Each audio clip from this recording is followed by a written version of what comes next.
But he won't face any charges. The district attorney has ruled it self-defense. Our Andrew Dimbert has more.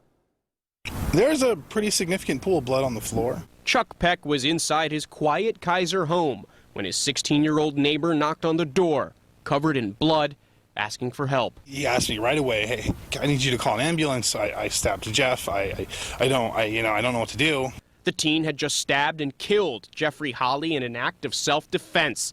Peck says after he called 911 and went to check on Holly, he figured Holly had been drinking again. As soon as I walked in their front door, it was the smell of alcohol.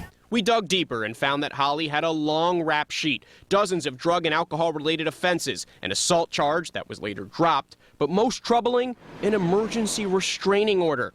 Peck's wife, Shauna Weiss, described Holly as a ticking time bomb. He would scream and yell at us, throw stuff.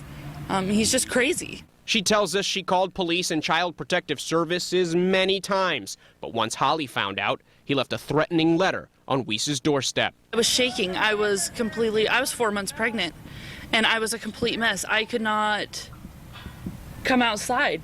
I wouldn't come home without my husband. But despite calling authorities on several occasions, Holly always came back. We kept telling the police that something bad was going to happen, that somebody was going to get seriously hurt. I truly thought it was going to be one of the kids or Marcy that we were going to be trying to save next door. Now Weiss and her husband are praying for the teen, and while they did all they could, they can't help but feel this could have been prevented. I'm sorry that I didn't do more to keep this from happening in the first place.